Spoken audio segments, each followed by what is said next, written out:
Good morning, everyone. Welcome back to Lick Branch Farms. My name's David. In today's video, we are going to be transplanting our Determinate tomatoes into the grow bags here in this high tunnel.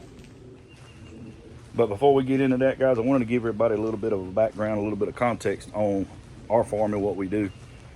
We are a four-season market farm located in central North Carolina. We are an hour and a half tops to all of the major cities in our state. We got Charlotte to the west of us, about an hour and 15 minutes. We've got Greensboro to the north of us, another hour, 15 hours, 30 minutes. We got Raleigh, which is about 2 hours, and Fayetteville, which is about an hour and 15 minutes to the east of us. And me and my wife, Betsy, we go to farmers markets in some of the major cities in North Carolina. She goes to mainly Southern Pines and Pinehurst, which is north of us, about a 45-minute ride. That is our two main markets that we do year round. And then we go to Union County Market, which is in Monroe, North Carolina. And we just recently started doing that one, and it's turning out to be a pretty good market. We grow cool season crops, warm season crops. We grow hydroponic lettuce. We grow hydroponic tomatoes, cucumbers. We grow in-ground crops, cantaloupes, watermelons, corn, beans, a little bit of everything. And mainly for market. We don't hardly sell any retail. We do have one market or one restaurant customer that we sell lettuce to. And we have a lot of neighbors and friends that come to the house and buy from us just straight out. And during the summertime, tomatoes is a big one. It's a real big one. We sell a ton of tomatoes out of here, from the house especially. And we sell a ton at market. And we fetch a pretty reasonable price for what I think we've got involved with it. Like these tunnels, everything you see around me, we put in for tomatoes, heaters, gas tanks out there. Everything is used to grow tomatoes and cucumbers and stuff like that in these tunnels. So that's an added cost. And we haven't went up on tomato prices in 3 years. We've had the same price, every bit of 3 years now. And we don't have any plans to increase prices yet. With all the inputs and stuff going up, fertilizers are going up, everything is going up. I mean, drip irrigation parts are going up. All my emitters are going up. Everything's going up. And whenever you're a small business like we are, it's hard to pass all of those increases along to the customer because, they just won't buy it if it's so high. They could go to the grocery store and do that. The big farms, the big box farms, they can take a hit like that when it comes to stuff like that. But the small farmer it's killing us. I mean, it's killing us because it's getting into our profits, which are very small, when you come to think of what we do. But, I kind of wanted to throw that out there because, a lot of times you go to a market, and it's rare. It really is rare. You get people that's like, how much is this? And when you tell them, they're like, woo. And you got to look at what you're buying. I mean, we're not comparing apples to apples. And years ago, I had a lady tell me that, I'll go to the grocery store and buy it before I pay that for it. No, that's fine. I'm not going to tell you how to spend your money, but, you eat what I grow versus what grows in the grocery store, and you tell me the difference. Tell me if it's worth it then, because some of the stuff we take to market is still in the garden the day before. I mean, that's how fresh this stuff is. I told a lady yesterday, she's buying carrots. She said, they beautiful. I was like, yeah, they were in the ground this time yesterday. She's like, really? I was like, yeah, we picked the day before market. That's how fresh this stuff is. And we take pride in that. I mean, it's something that is a selling point for us because it doesn't sit in our coolers for weeks on end. It's that fresh. It's a 24 hours, is when we harvest it. Sometimes we have to do stuff like radishes and beets and stuff like that a little quicker, but, that doesn't affect the taste of those. Most of the greens and lettuce and stuff is the day before, every bit of it. And I'm pretty sure I got some pictures of our market setups that I'll post in here, along as I'm talking because I'm fixing to shut up and get to work. But I'll put some of Betsy's setups, which I can put them around in here somewhere. That's the setup she had yesterday that she sent me. And I can put another one up here of the setup that I had yesterday. And I didn't get any afters of her setup, but I'll put another picture up of what it looked like when I left. That's what I had left over. And the week before. This is a picture of the setup I had a week before. And this is a picture of what I had left when I got ready to pack up and leave for today. Most of our markets are 4 hours. So, we pile everything up on the table. And usually, it doesn't take very long. People hone in on that and they jump on it and they wipe you out in no time. And, that's what I'm saying. Southern Pines, Moore County have always been really good markets for us. They really have. And we moved a lot of produce through there, and we got a lot of loyal customers up there. And this year, beginning with Monroe, it's turning out to be the same way. And I'm trying to get enough stuff. I'm trying to think far enough ahead to where I can keep both of those markets satisfied, you know, all the way through summer with tomatoes and cucumbers and things of that nature. This is going to be a dedicated tomato tunnel, period. The one that I'm working on next to me, and you can see the hoops up over there. I haven't put the plastic on it yet. That is going to be dedicated for cucumbers, and maybe some peppers. I don't know. But eventually we will have 5 tunnels. We will have 6 tunnels total. This is 3. This is the 3rd one I'm working on the other side of this. I got one big one that we use for hydroponics, and this one, let me get out here and I can show you a better picture of it. This is the one I'm working on now. That's going to be dedicated for cucumbers. And we'll do it just like we're doing in here. This will be cucumbers and mostly peppers. I don't know. We'll see how it works out, because I really like growing peppers under protective culture. They do really well, especially the Italian sweet peppers. And before the heat of summer gets away from us, we will be putting a lot of stuff in these tunnels for fall and late fall, winter production, just so you know, we have something to go to market throughout the season. Now, we only have one market this year round, and it's a Thursday market. And we have 3 Saturday markets, and then we have 1 Tuesday market. So right now, on May the 4th of 2025, we are capable of going to 5 markets a week. You say that's a lot. It is. We don't actually attend 5 markets a week, but we got the option to go to 5 if we get enough produce. All right. So enough with that. So now you know what we do.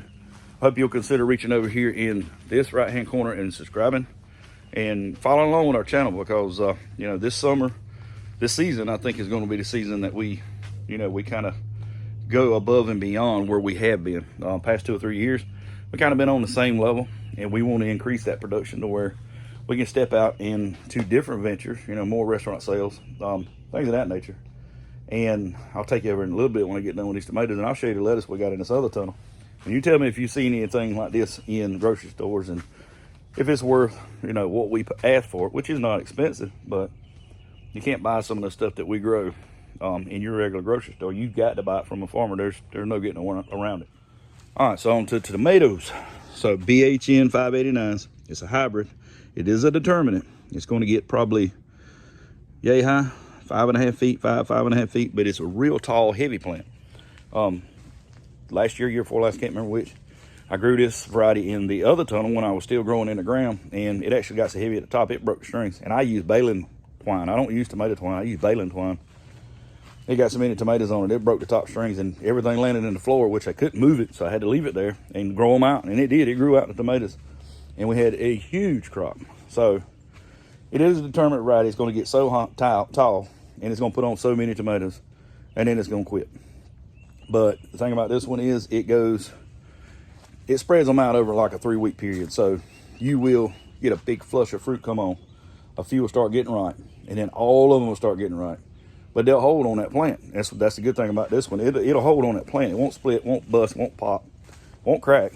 And when you need them, you just go in there and pull them off. Now, we grew them in the fall one year, and we grew so many tomatoes that we terminated the plants in November, but we boxed everything up that we took off the plants, and we still had tomatoes all the way into December. That's how many tomatoes we got off of them things. They store really well, no problems there, and they're just a real good eating tomato, and it's kind of like a workhorse. It's a standard for our farm. It's something that we're going to do every year because they're so simple.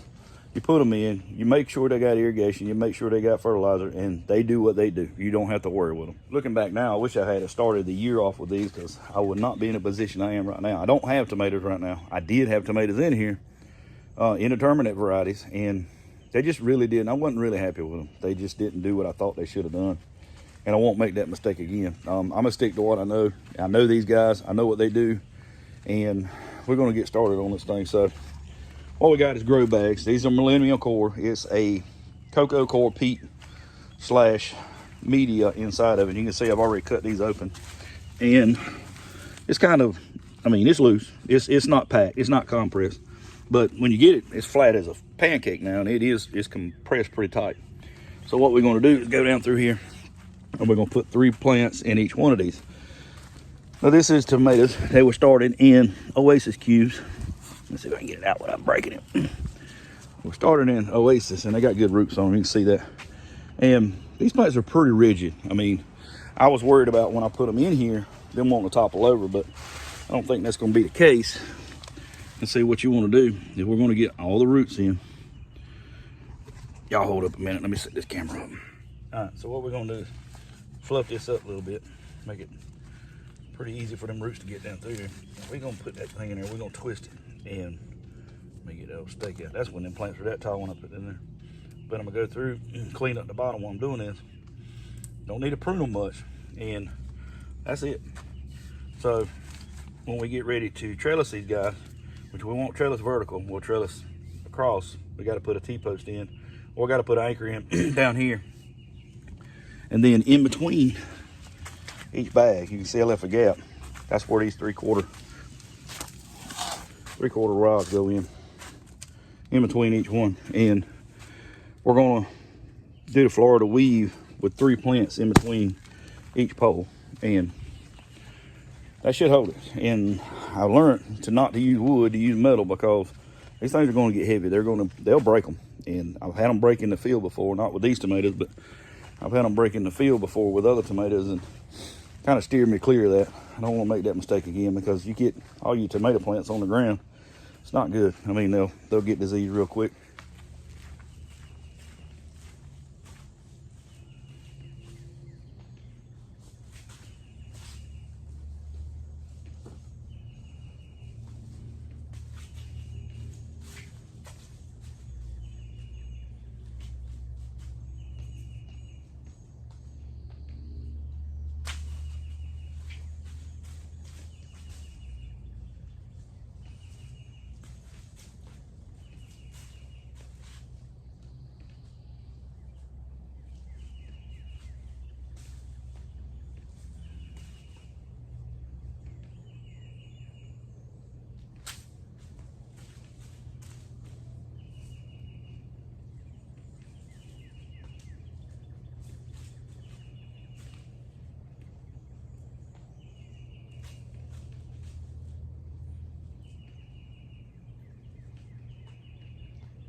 All right, so the way I got it figured is each row will have 42 plants in it. And I've got, you can see all of them, some of them topple over, they top heavy. Anyway, once we get all the plants in here, we'll go back and put the poles in between each bag, and we'll get the first line of string put on them, and that'll hold them in place. All of them's about the same size, so we could probably come up a foot and put the first line on and be okay.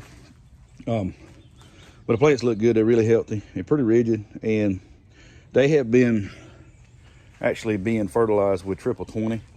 And once I get them in here and get them established, I'm going to switch over to the master blend.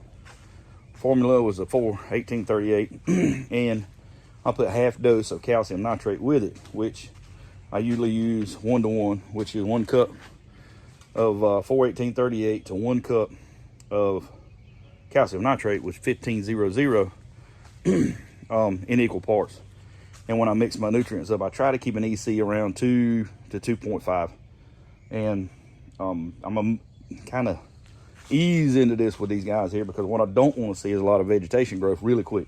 I know they're determinate plants, but you got to remember they got a determinate height. And what I don't want them doing is getting real tall and leggy without putting on a lot of bushy growth. And that's what's going to support them, because the Florida weave in between each pole is going to have a narrow strip. They can still do this, they just can't do this, if that makes sense. And I don't want them getting tall and lanky and then going over the top of the string on me, but I don't know, we'll keep an eye on it.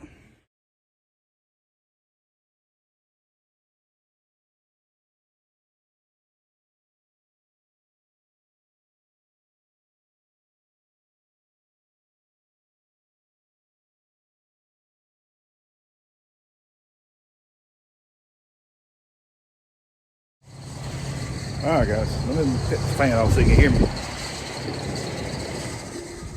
All right, so moving right along, we got the anchor in and we got all the ground posts in between each one of the grow bags. And you can see some of these plants are top heavy. That's why they're doing that. But as soon as I get that string put on there, we can fix that.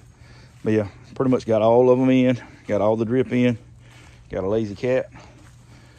Yeah, I got some that's top heavy. And she's crazy. Hey, straighten up.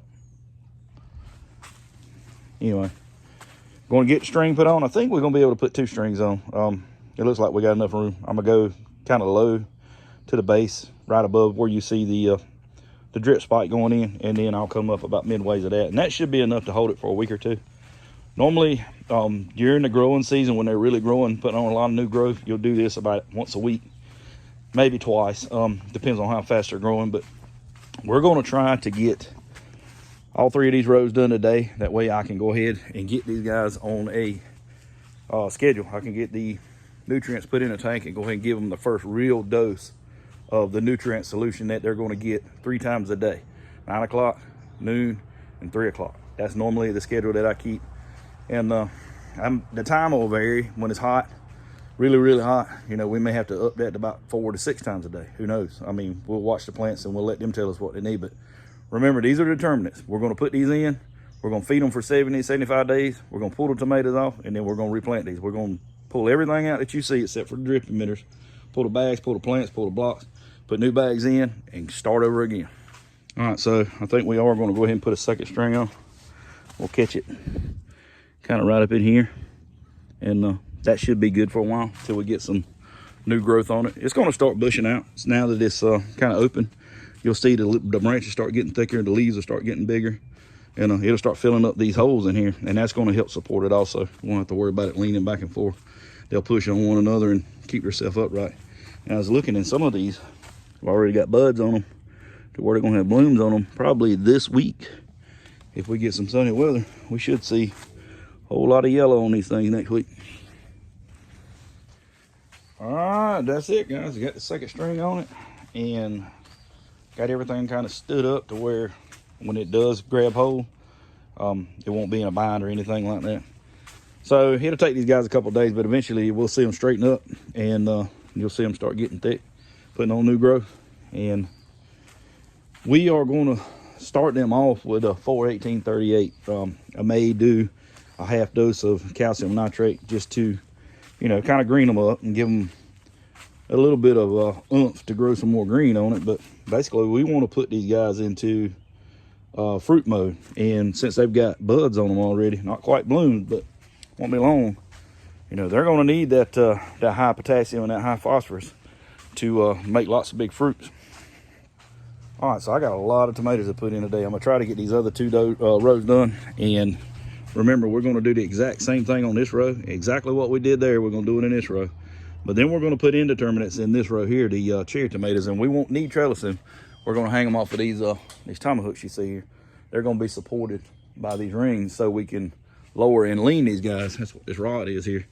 And they are going to grow really quick. They've already got tomatoes on them, and I haven't even put them in here yet. So once we get them in, get everything trellised, I get all these tomatoes done, and I hope to get the other grow bags set in place. I doubt I'll get all the irrigation done for it, but I'll get the grow bags in place. Once I finish everything for today, I'll bring you guys back and show you what we got accomplished and explain to you, you know, what the next step is for these guys. And it's going to take me a couple hours, but I'm going to go ahead and knock these out and get these bags in here. So I'll see you in just a little bit. All right, guys, so finished up with the tomatoes not long ago. Kind of want to give you a shot of what everything looks like. Sun's going down, so I moved the rest of the tomatoes. That's everything else that's going to go in these other rows on this side, and those cherry tomatoes. So right now we got 2 rows of BHN 589s, 42 plants in each row, with a total of 84 over here, so 84 over here.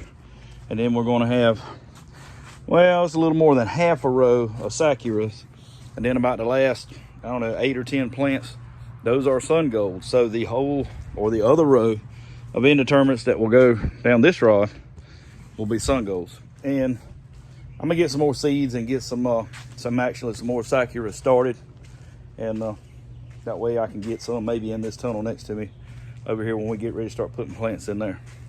So I'm gonna get ready to turn the water on. It's been a long day. I'm about ready to quit, go to the house, be done with this for today. But yeah, if you guys haven't already, reach over here in this right hand corner and click that subscribe button and click the bell notification so you get notified every time we put out a video.